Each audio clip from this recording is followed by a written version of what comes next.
રાજનીતિના સૌથી મોટા સમાચાર છે કે જ્યાં રંજનબેન ભટ્ટે ચૂંટણી લડવાની ના પાડ્યા બાદ જે ભારતીય જનતા પાર્ટીમાંથી સસ્પેન્ડ થયેલા જ્યોતિબેન પંડ્યાની પણ પ્રતિક્રિયા સામે આવી છે। તેમણે કહ્યું છે કે વડોદરાના નાગરિકોને લાગણી અને ન્યાય મળ્યો છે, એટલે કે ભારતીય જનતા પાર્ટીમાં એટલે કે ઈશ્વરે જે કર્યું છે સારું કર્યું છે અને કરતા રહેશે, સત્યમેવ જયતે કહીને જ્યોતિબેન પંડ્યાએ આ રંજનબેન ભટ્ટે જે ઉમેદવારી પરત ખેંચવાની જાહેરાત કર્યા બાદ આ નિવેદન આપ્યું છે। કારણ કે સૌથી મહત્વની બાબત એ પણ છે કે રંજનબેન ભટ્ટને ઉમેદવાર જાહેર કર્યા ભારતીય જનતા પાર્ટીમાંથી સૌથી પહેલા વિરોધ કરનાર તરીકે ડોક્ટર જ્યોતિબેન પંડ્યા જ હતા। જો કે તેઓ કોઈ પણ પ્રકારનું જાહેર નિવેદન આપે તે પહેલા જ પાર્ટીમાંથી તેમને સસ્પેન્ડ કરી દેવામાં આવ્યા હતા। ત્યારબાદ તેમણે બળાપો ઠાલવ્યો હતો અને ભ્રષ્ટાચાર સહિતના અનેક બાબતોને લઈને રંજનબેન ભટ્ટ ઉપર આરોપ પણ કર્યા હતા અને ત્યારબાદ અનેક પ્રતિક્રિયાઓ છે તે સામે આવી હતી અને ત્યારથી જ વડોદરાની રાજનીતિની અંદર આ પ્રકારનું ઘમાસાણ ચાલી રહ્યું હતું। જો કે તે ઘમાસાણના પરિણામ સ્વરૂપે આખરે રંજનબેન ભટ્ટે તો आओ सांभळीए गुजरात फर्स्ट पर के ज्योतिबेन पंड्याए શું પ્રતિક્રિયા આપી છે।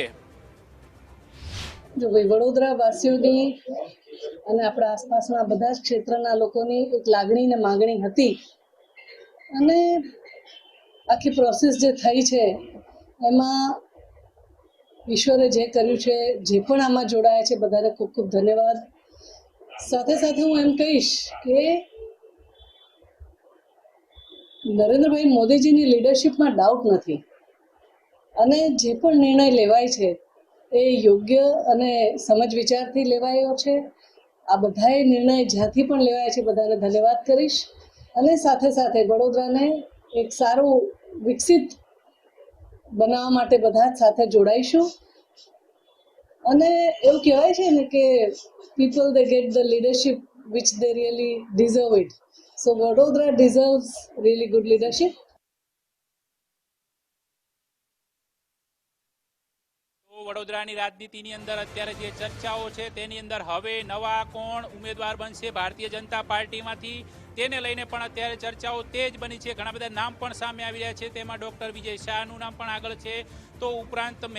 પૂર્વ મહેસૂલ મંત્રી રહી ચૂકેલા રાજેન્દ્ર ત્રિવેદીનું નામ પણ ચર્ચામાં છે। ઉપરાંત અન્ય બે મહિલા ઉમેદવારો પણ જે દાવેદારો છે તે ઉમેદવારીની રેસની અંદર પણ આગળ છે। કારણ કે ભારતીય જનતા પાર્ટીએ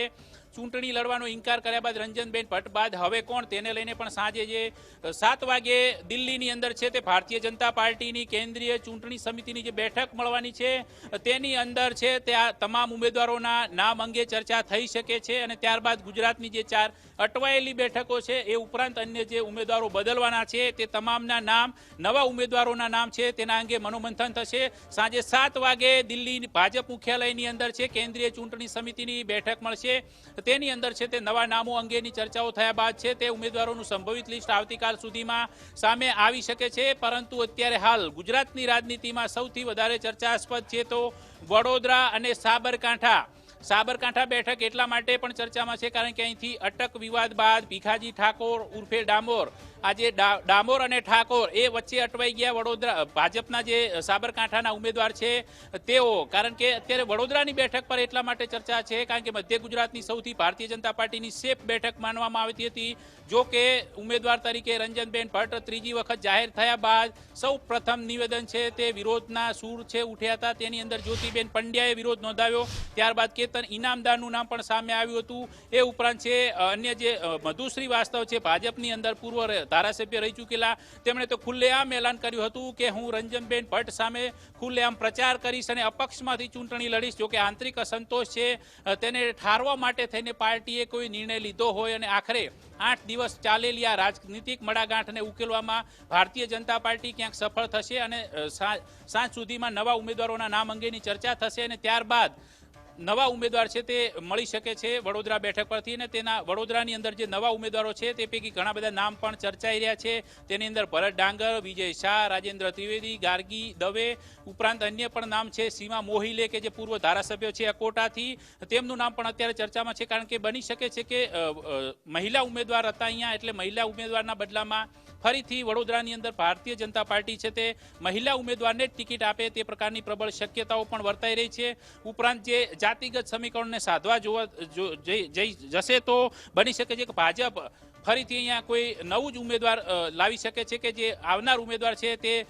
અત્યારે જે વર્તમાન જે જૂથબંધી દેખાઈ રહી છે તે જૂથબંધીની અંદર સર્વમાન્ય રહે અને બંને જૂથવાદને ઠાળી શકે તે પ્રકારના ઉમેદવારને પસંદ કરવાનું પણ ભારતીય જનતા પાર્ટી માટે એક અગત્યનું બની રહેશે. તેની અંદર ગાર્ગી દવેનું નામ પણ ચર્ચાઈ રહ્યું છે કે ગાર્ગી દવે પણ ભારતીય જનતા પાર્ટીમાંથી વડોદરા બેઠક પરથી આગામી ઉમેદવાર બની શકે છે, જેને કારણે જે જાતિગત સમીકરણની અંદર બ્રહ્મ સમુદાય એ પણ સચવાઈ જાય. એ ઉપરાંત અન્ય મહિલા ઉમેદવાર તરીકેનું પાસું છે તે પણ સચવાઈ જાય. જો કે આ તમામ પાસાઓને રણનીતિક રૂપે ભારતીય જનતા